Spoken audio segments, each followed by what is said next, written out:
नमस्कार, मेरा नाम मधुबाला शर्मा, मैं योगा टीचर हूँ।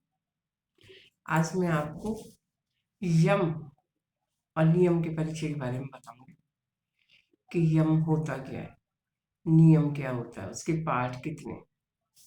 योग का मोस्ट इम्पोर्टेंट पार्ट है। अगर हम योग कर रहे हैं तो हमें इनकी जानकारी जरूर होनी चाहिए। जैसे यम का पहला पार्ट है अहिंसा, सत्य, असत्य, और उसके बाद है ब्रह्मचर्य और अपरिग्रह। तो पहला है पॉइंट है हमारा अहिंसा। अहिंसा का मतलब है किसी भी जीव को मन वचन कर्म, मन वचन और क्रम से हानि ना पहुंचाना।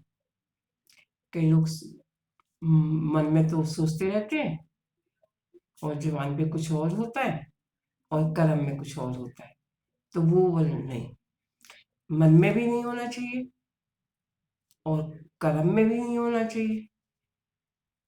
मन और वचन मुंह में भी नहीं होना चाहिए।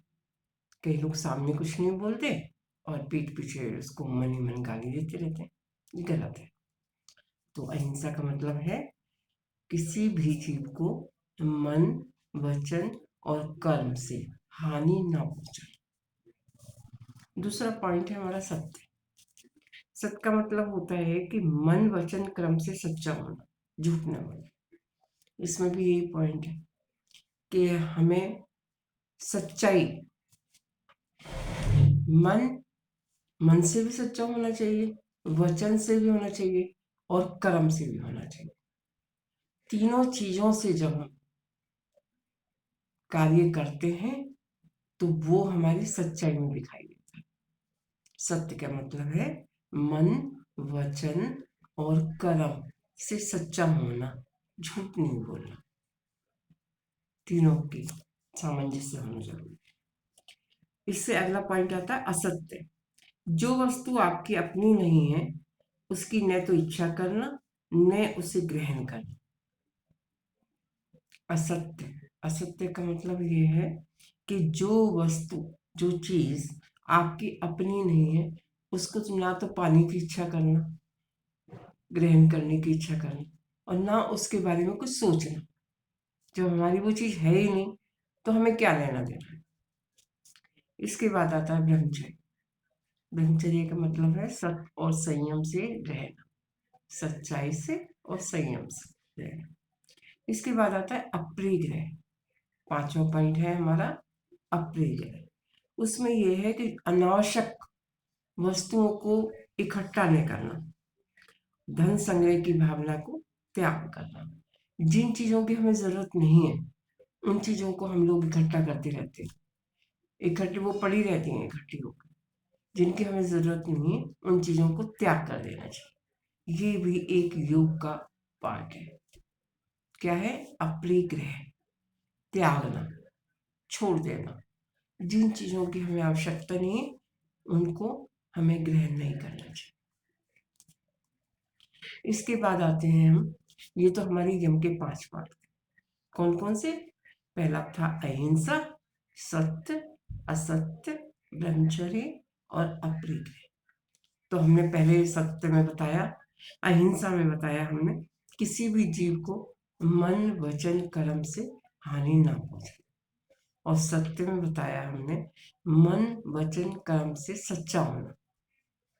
असत्य में बताया हमने जो वस्तु आपकी अपनी नहीं है उसको ना तो ग्रहण करना ना इच्छा करना। ब्रह्मचर्य में बताया हमने सत्य और संयम से रहना। और अपरिग्रह में तो आपको पता ही है कि जिस चीज की हमें इच्छा नहीं है उसको त्याग देना चाहिए और अनावश्यक चीजों को हमें इकट्ठा न करें। Thank you. ये तो हमारा था यम के पार्ट। यम के 5 पार्ट होते हैं, वो पांचों हमने आपको बताए। इसके बाद आता है हमारा नियम। नियम के भी हमारे 5 अंग हैं। नियम का पहला अंग है शौच। शौच का मतलब सफाई होता है। मन वचन कर्म से सफाई, अंदर से भी साफ होना, कर्मों में भी सफाई रखना और जबान पे भी सफाई। ठीक है, ये ना हो कि हम मन में गंदा सोच रहे हैं, गलत सोच रहे हैं, तो वो भी नहीं होता।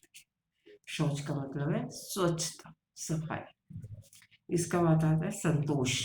संतोष का मतलब होता है तृप्ति, जो कुछ मिले उसमें प्रसन्न रहना, तृप्ति। ठीक है, संतोष का मतलब होता है तृप्ति, कि जो कुछ हमारे पास है हमें उसमें खुश रहना चाहिए। तो इच्छा नहीं होनी चाहिए कि मेरे पास ये नहीं है, मेरे पास वो नहीं है। नहीं, जो मेरे पास है वो सफिशिएंट है। तप, तप का मतलब होता है स्वेच्छा से गर्मी, सर्दी, भूख, प्यास, कष्ट को आदि को सहना। तप का मतलब होता है अपने को तपाना।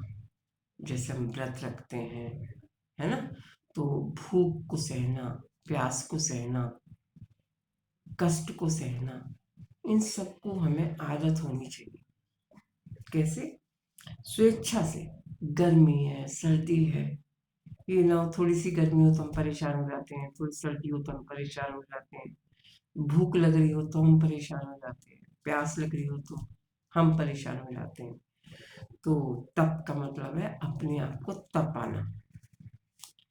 नेक्स्ट आता है स्वाध्याय, धर्म ग्रंथों का अध्ययन करना।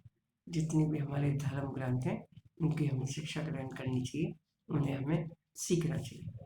इसके बाद आता है ईश्वर प्रणिधान, ईश्वर के अस्तित्व में अटूट विश्वास रखना, उसकी प्राप्ति का भरसक प्रयत्न करना, अपने आप को ईश्वर की इच्छा पर छोड़ना,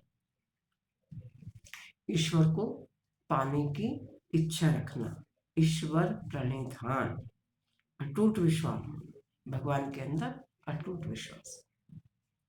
थैंक यू सो मच।